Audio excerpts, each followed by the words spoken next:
آپ جان تو گئے ہیں آذر بھائی، پھر اس سے پوچھ کر آپ کو کیا لطف ملے گا؟ آذر نے جھنجھلا کر مکہ دیوار پر مارا اور بکھرا بکھرا سا واپس صوفے پر بیٹھ گیا۔ میں سوچ بھی نہیں سکتی تھی کہ ماہا میری سب سے پیاری دوست میرے ساتھ ایسا کچھ کر جائے گی۔ منال انتہائی متاثر خود سے ہم کلام تھی۔ کوئی دوستی نہیں تھی، آذر غضبناک انداز میں بولا۔ بن مانگے مشوروں سے نواز کر ہر شخص کو اپنی ذات کا عادی بنا لینا اس کا محبوب ترین مشغلہ ہے، اور اس کی اس مشغلے کا سب سے زیادہ شکار تم ہوئی ہو۔ مجھے افسوس اس بات کا نہیں ہے آذر بھائی کہ ماہا نے میرے ساتھ ایسا کچھ کیوں کیا۔ دکھ تو یہ ہے کہ اس نے مجھے کسی قابل سمجھا ہی نہیں۔ مجھے تو بتاتی، میں ہر ممکن اس کے مطلوب کو اس کے قریب کرنے کی کوشش کرتی، لیکن بجائے اس کے اس نے مجھ سے بول چال بند کر دی اور میں طرح طرح کے معموں میں الجھتی اور بکھرتی رہی۔ منال کا چہرہ جھکا ہوا تھا اور وہ اپنے ہاتھوں سے کھیلتے ہوئے جیسے خود سے ہم کلام تھی۔ اور وہ علی حسن، حیرت ہوئی ہے تو مجھے ان پر۔ انہوں نے اس بات کا یقین کر لیا، کسی بھی پہلو سے کوئی بات نہیں سوچی۔ ظاہر ہے وہ ایک باہنر با کمال لڑکی ہے، اس کی بات صنعت کا درجہ رکھتی ہے، لمحوں میں سب کو مطمئن کر دیتی ہے، جبکہ اس کے مقابلے میں تمہاری حیثیت ہی کیا ہے؟ محض اس مفرور قیدی جیسی ہے جو جیل سے بھاگ کر کچھ نہ بھی کرے تب بھی شہر کی ساری وارداتیں اسی کے ذمہ لگتی ہیں۔ نئے چور کو نہ پولیس جانتی ہے، نہ ہی وہ تھانے میں رجسٹر ہوتا ہے، پھر بھلا کیوں کر وہ مشکوک ہو سکتا ہے؟ آذر تلخی سے بولا۔ شاید علی حسن آپ نے درست کہا تھا، ہر شخص آنکھیں نہیں پڑھا کرتا، اپنے جذبات کا اظہار خود کرنا سیکھیے۔ لیکن یہ کیا علی حسن، کسی بھی قسم کی صفائی کا موقع دیے بغیر ہی آپ چلے گئے؟ یہ کیسی چاہت تھی آپ کی؟ جس شدت سے میری طرف آپ بڑھ رہے تھے وہ تمام شدتیں یک لخت ہی کیسے سمٹ گئیں؟ منال کے چہرے پر ایک سایہ سا آ کر گزر گیا۔ آذر نے منال کی طرف دیکھا جو مغموم سوچوں میں غلطہ نہ صرف معصوم بلکہ کسی قدر قابل رحم بھی لگ رہی تھی۔ وہ اپنے غم و غصے کو پسے پشت ڈال کر اس کے قریب چلا آیا اور پھر بہت ہی شفقت اور اپنائیت بھرے لہجے میں بولا۔ آنکھوں پہ پٹی باندھ کر منظر کو چھپانا آسان ہے منال، لیکن عقل پہ پٹی باندھ کر حقیقت کو چھپانے کی کوشش کرنا نہ صرف مشکل ہے بلکہ احمقانہ حرکت بھی ہے۔ صرف ایک شخص کی زبان سے سبھی فریب میں مبتلا نہیں ہو سکتے۔ جو شخص ایسا سمجھتا ہے وہ بذات خود فریب میں مبتلا ہے۔ انسان عقل مند تو ہو سکتا ہے لیکن عقل کل نہیں بن سکتا، کیونکہ کل صرف وہی ذات ہے، وہی انسان کو انسان پہ آشکار کرتی ہے، سنبھل سنبھل کر چلنے والوں سے بھی وہی لغزشیں کراتا ہے اور ڈوبنے کو بھی وہی سہارا عطا کرتا ہے۔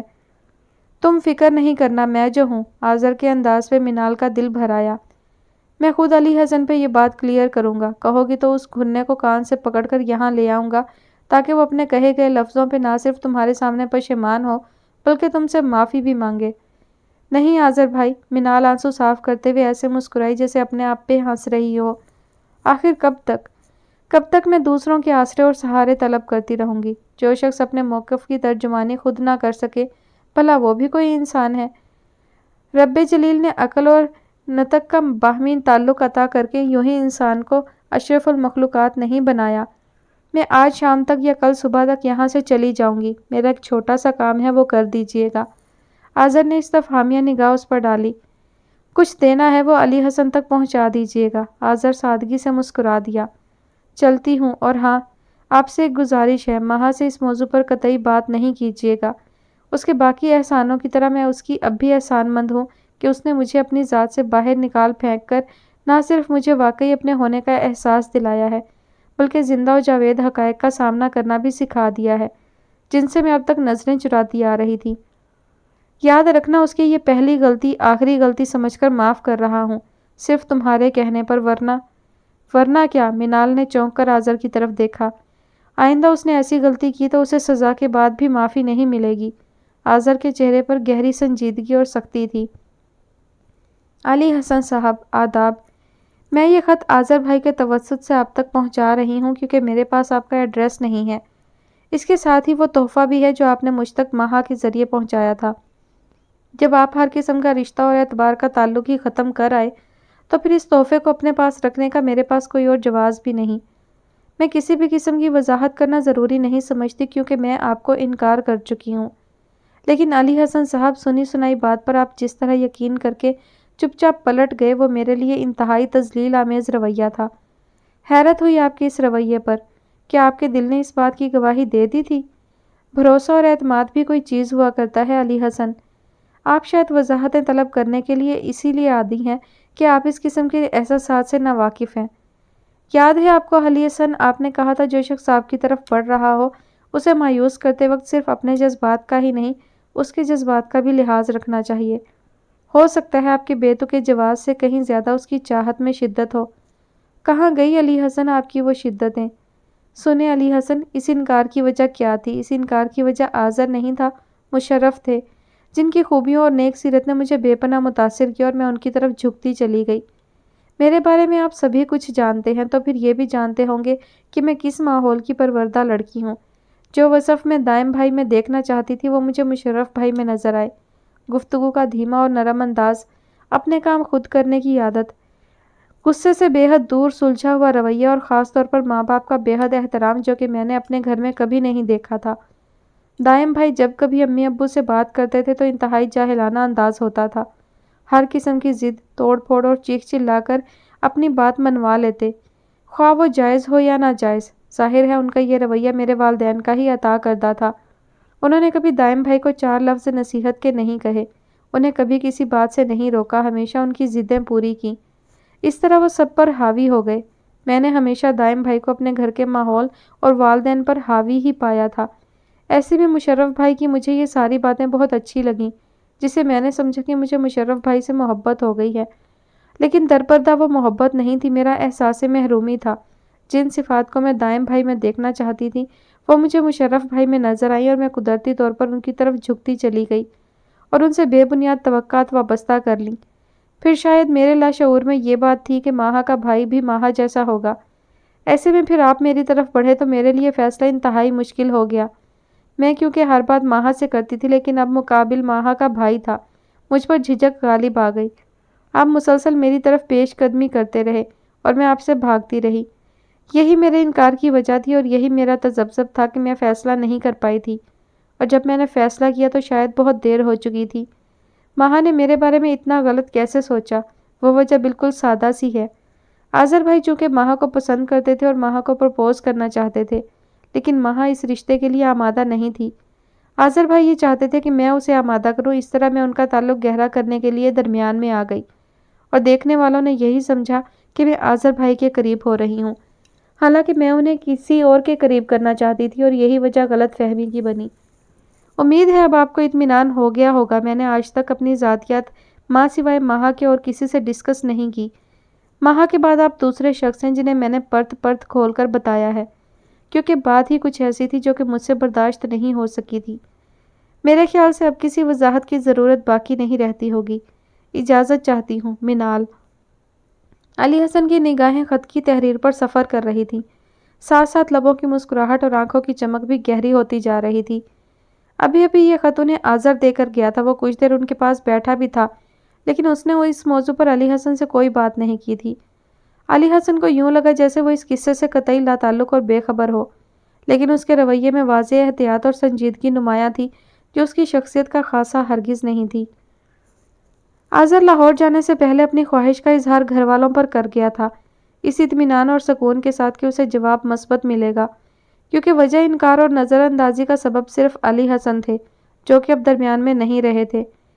آذر کا پرپوزل ماہا کے لیے جب آیا تو منال یہاں سے جا چکی تھی۔ ماہا کو اس پرپوزل سے نہ تو دلچسپی تھی اور نہ ہی خوشی۔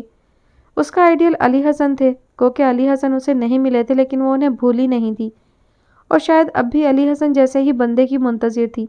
تبھی اس نے اس رشتے سے صاف انکار کر دیا۔ رشتہ چونکہ گھر کا تھا، ڈھونڈنے سے بھی کوئی برائی نہیں مل سکتی تھی، اسی لیے صبیحہ اور احسار احمد نے حتمی فیصلہ کرنے سے پہلے بیٹی کو مزید سوچنے کا موقع دیا تھا، لیکن ماہا کو اس موضوع پر نظر ثانی کرنے کی بھی ضرورت نہیں تھی۔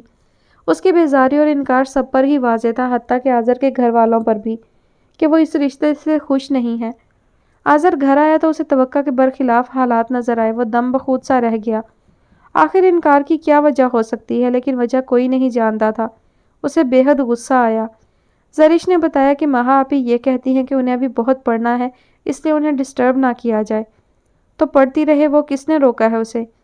میں نے کہی تھی ان سے یہ بات، لیکن وہ کہتی ہیں یہ منگنی کے جھنجھٹ فضول ہوتے ہیں اور وہ یکسوئی سے پڑھنا چاہتی ہیں، اس لیے وہ اس طرح کے حالات افورڈ نہیں کر سکتی۔